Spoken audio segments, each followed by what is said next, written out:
You're watching 13 News, Kansas News Leader. Good evening, I'm Melissa Bruner. And I'm Ralph Hipp. We begin here at 6 with a traffic alert for those of you who may be traveling along I-70 and McVicker Avenue. All ramps onto and off I-70 at the McVicker Avenue interchange are closed due to a water main break. This happened just about an hour and a half ago. Crews are on the scene fixing the line. KDOT asks drivers to use the Gage Boulevard or First Street interchange instead to get onto I-70. And if you live in that area, be warned your water may be shut off during repairs. There's no word how long the ramps will remain closed or how long repairs might take.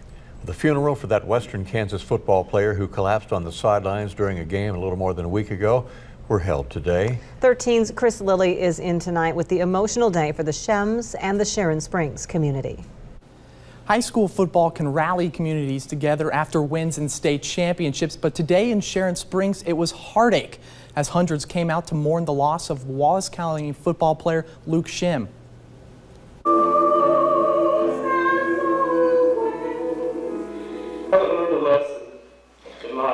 About yet, as well as Luke already has. But I'm coming to you because of the legacy he has left me. I know I have to move forward because of the passion for life Luke had. I appreciate each and every one of you through whatever you have done, whether or not we hesitate to.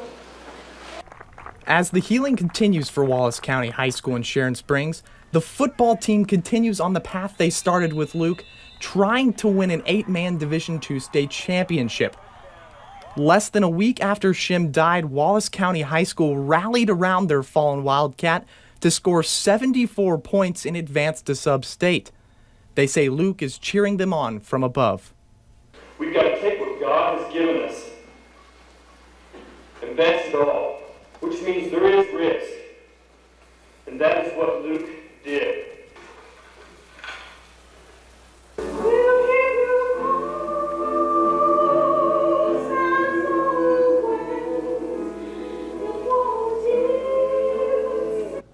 Wallace County is now 11-0 and they play Victoria High School this Friday night. The Wildcats will take the field at home for the first time since Shim collapsed on those very same sidelines. Chris, thanks for sharing that. One family is taking the effort to solve a loved one's murder to new heights. We first told you last month about the Solis family's plan to use billboards to drum up new tips in the 2013 murder of Juan J.P. Solis. The first two of those billboards went up yesterday. They're at 13th in California and 29th in Monroe. A third will be added in 2 weeks at 6th and Lawrence. In September 2013, 3 masked intruders entered the Solis home on Arter Avenue and shot and killed J.P. The family is offering a $20,000 reward for information leading to an arrest. We're watching the case of that Southwest Missouri white supremacist who'd killed 3 people at 2 Kansas City Jewish sites last year. He's about to find out tonight if he will be sentenced to death. Frazier Glenn Miller, who's 74, convicted in August of capital murder, attempted murder, and other charges. The same jury which convicted him after a week-long trial recommended the death penalty, and it has just happened with breaking news. He has been sentenced to death now by Johnson County District Judge Thomas Kelly Ryan. He just announced the sentencing a few moments ago. Frazier Glenn Miller is an avowed white supremacist, anti-Semite, who said his intention in driving from Ava, Missouri to Overland Park was to kill as many Jewish people as he could in April of last year. He'd gone to the Overland Park, the Jewish Community Center, and an assisted living facility. Miller has chronic emphysema, says he doesn't think he has much longer to live. Criminals are getting a lot more tech savvy when it comes to scamming you online. 13's Tori Mason, she's on your side here at 6 tonight with a look at a free tool that might prevent you from falling victim to it. Tori? Ralph, theft and burglaries tend to peak during the holidays, and with today's technology, crime isn't limited to our physical world. The Better Business Bureau has a feature on its website that could prevent you from falling victim to online or telephone scams. Phil Wynn is one of the many internet users who have fallen for an online scam. Ask me for my bank account, my social security number, and stuff like that. So I'm not trying to. I've been scammed once. Thanks to the Better Business Bureau, Internet users like Phil can report fraudulent activity in a way that helps other users who may be suspicious of a possible scam. Scams and frauds have been around forever, but with the advent of technology, they've exploded. And we're now using technology to catch the scammers and stop what they're doing. The Better Business Bureau has added a scam tracker to its website. The free tool allows internet users to see where the scams are happening in their area. Not only does the scam tracker show you where the incidents occurred, it also allows complainants to log details of their experience, such as how much money they lost, so you can know if you're dealing with the same scammer. Oftentimes, phishing type emails are looking for specific information like your social security number, your phone number, a credit card number sometimes, all those emails saying, hey, your rich uncle that you never knew you had wants to give you $17 million. Click here. When fraudulent activity is reported to the Better Business Bureau scam tracker, your local authorities are also notified, giving victims like Phil a chance to fix the damage and prevent others from becoming victims of fraud. And according to the scam tracker, IRS-related scams are the most commonly reported scams in Northeast Kansas. We posted a link to the scam tracker on WIBW.com. Thank you, Tori. With the holidays fast approaching, it's always important to do your homework before you give to any charity. We're also on your side here at 6 with some very helpful advice on that. Always ask for detailed information about the charity, the name, the address, the telephone number, the basic stuff. Get the exact name of the organization and do your research. Call the charity. Find out if the organization is aware of the solicitation. Also find out if that charity or fundraiser is registered in Kansas, and check up on the charity, whether they're trustworthy. And a great way to do that is contacting the Better Business Bureau. With a year to go before the 2016 presidential election, Representative Lynn Jenkins isn't thinking too much about polls. Jenkins was in Topeka today visiting Midland Care's Day program. Jenkins says she doesn't give much credit to polls at this point of the race because they're based mainly on name recognition alone. She says voters need to do their homework. The top 8 Republicans take the stage tonight in Wisconsin for their 4th presidential debate. A new hotspot for veterans is open on the Washburn University campus. We give you a look as we continue our salute to local veterans this week. Here's that. Ahead of Veterans Day, Washburn opened the doors to its Veterans Success Center. It's located at Mabee Library. The Success Center provides veterans a place to study and specific academic resources. Plus, it allows veterans to create friendships and find support as they transition into the role of a student. The space features computers and study spaces, and it's decorated with banners representing each branch of the U.S. military. We take today to wish a happy 240th birthday to the United States Marine Corps. Kansas Senator Pat Roberts celebrated the anniversary last week with this cake-cutting ceremony in Washington. Roberts is the most senior Marine in Congress and founder of the Senate Marine Corps Caucus. Roberts says the Marine Corps is unlike any other fighting force in the world, playing a crucial role in our national security, and he is proud the Senate Marine Caucus will support our nation's Marines and make Congress even stronger. A lot of activities are planned for Veterans Day around our area tomorrow, and the weather could be a factor in those. A wide range, Melissa, of all kinds of things to salute our veterans. And how will the weather impact that? What's happening over the next 24 hours? Let's go to Jeremy Goodwin for our latest update. Jeremy? Hi, Ralph, Melissa. The threat east of us and west of us is worse, if you will, but the weather won't cooperate here either. Tornadoes are possible in Missouri, blizzard possible in northwest Kansas. Around here, we're looking at a lot of wind. Here's what we have on Supercast. Tomorrow morning, 7 a.m., kids at the bus stop likely to be dealing with rain in many areas and even a severe storm risk from 7 a.m. until about noon. You can see the storms popping up there on Supercast, and by the early afternoon, the risk of damaging storms really goes over into Missouri, and some of those may be tornado producing in Missouri in the afternoon hours. And then the powerful cold front really starts ducking into northeast Kansas in the afternoon and evening hours with sustained winds of 30 to 45 miles per hour. This is going to last much of the day. It'll be a very strong wind through the second half of the day. And then tomorrow night by 11 p.m. and midnight, we'll see wind chill values already in the 20s. Right now we're in the 60s, so a huge change on the way. 57 overnight with south winds 15 to 30 miles per hour. And then we're expecting to see a big cool down Thursday and Friday. I'll have more about this big cool down coming up in just a few minutes. Thanks, sir. All right. Well, you could get some cash for your old toys. We'll tell you when and where coming up. So you'll want to definitely see that story. And Santa soaring to his traditional perch in Topeka. We'll show you the spot that's already beginning to look a lot like Christmas next. You're watching 13 News at 6 with Melissa Bruner and Ralph Hipp. 13 News, Kansas News Leader. You're watching 13 News, Kansas News Leader. Santa's already made his initial appearance of the season at Topeka's Brookwood Shopping Center. Had to get his legs under him. Santa That's was right. lifted to the top of the Dillon store at Southwest 29th and Oakley today. He's moved up there in 2 pieces. He has stood atop the perch during the holiday season for more than 50 years. Last year, jolly old St. Nick got a fresh coat of paint. Officials from the Robb Company, who own the shopping center and Santa, say he is a welcome Christmas sight for many area residents. Well, it's a lot of fun because it really says that Santa's important. Santa at Brookwood's important to the community. And we all have our stories about it, multiple stories oftentimes, so it's fun.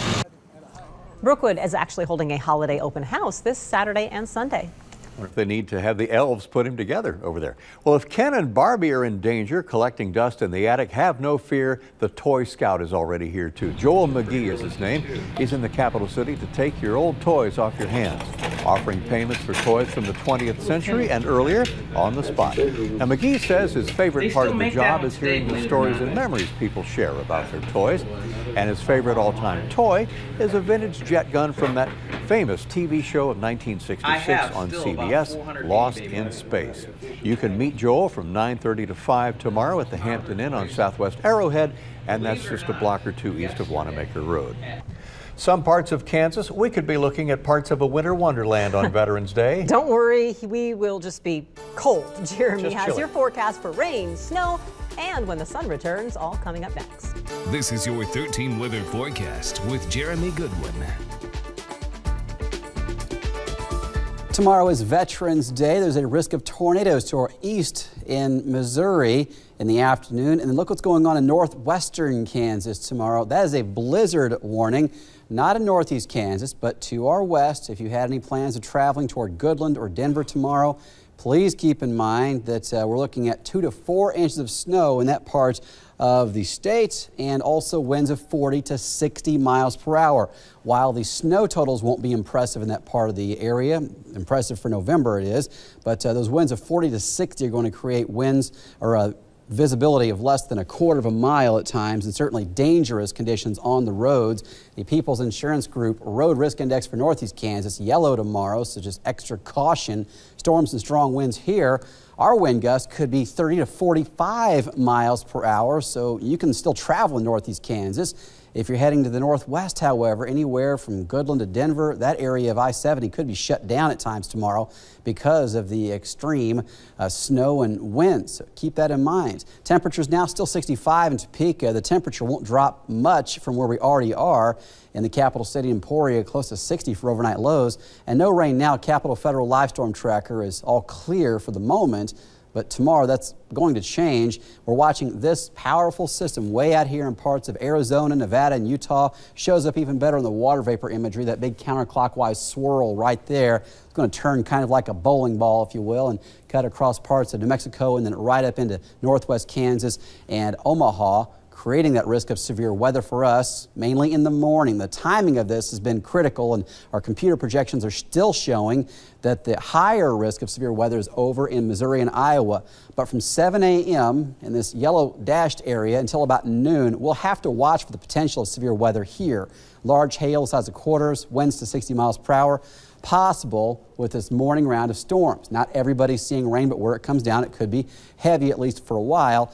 And then the cold front itself arrives in the late afternoon, bringing sustained winds of 30 to 45 miles per hour. Not a lot of rain in the afternoon tomorrow, but the strong winds will be with us. And then the cold air arrives with wind chills in the 20s by midnight tomorrow night. Tonight, 57, staying breezy. South winds could be as high as 30 at times tonight. Tomorrow, storms in the morning, windy and cold late in the day. And then Thursday, a low in the 30s. And then Thursday night, Friday morning, a low below freezing.